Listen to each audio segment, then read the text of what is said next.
Hi, welcome to episode 22 of Brand Storytelling Prompts. I'm your host, Carrie Legend, and today we're going to be talking about the tutorial stories.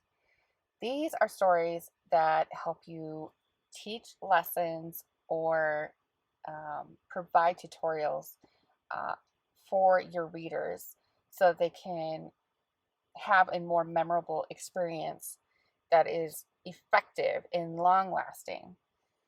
So today's prompt is: providing your readers with a training manual or website.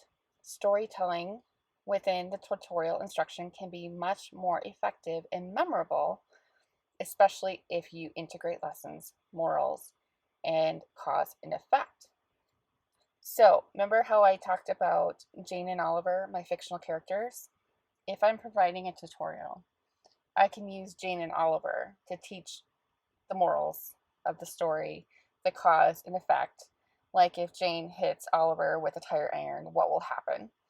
Um, and you can use these characters to build upon the story and teach via storytelling versus just instructional, which means that your audience is actually going to remember the story much more if you provide structure around it with a story instead of just saying do this, do that, and then do this other thing.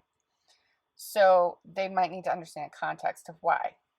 So if you say um, you need to back up your website, okay, that's good to know. But how do I do that?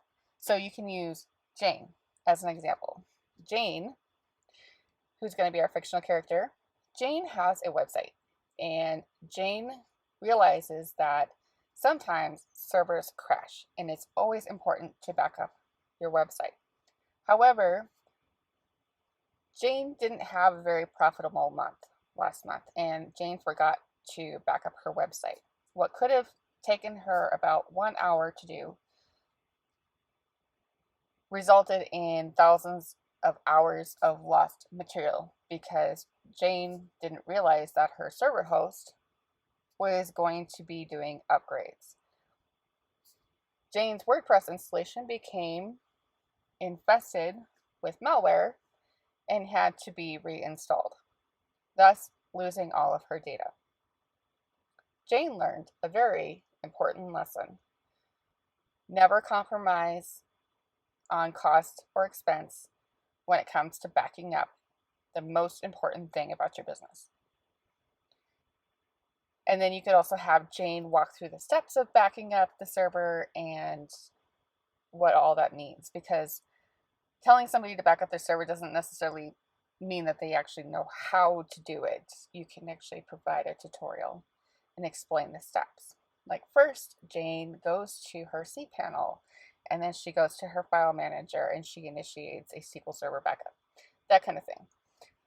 So again, you can draw upon fictional characters, or you can tell a story about the cause and effect or the morals of the story using some of the lessons that you want to teach to your readers. And I promise it will be much more memorable than just providing a checklist or um, like a step by step instruction. They'll remember Jane messing up and not backing up her website a lot more than whether or not she forgot step 3 or 4 on the checklist. So give that a try. I've got some resources in the links description, so be sure to read those. There are some free resources there. There are some that are paid that are in my shop that you can also check out if you would like the full collection of brand storytelling prompts. And as always, thank you so much for watching my videos. Give this a like if you found this helpful or insightful, or as a nice little option for you to use storytelling and incorporate that into your daily how-to blog posts or whatever else you want to possibly use it for in order to provide teaching instruction to your readers. Thanks again for watching. I appreciate your attention, and I hope you look forward to the next brand storytelling prompt episode, which will be coming up shortly. Thanks again.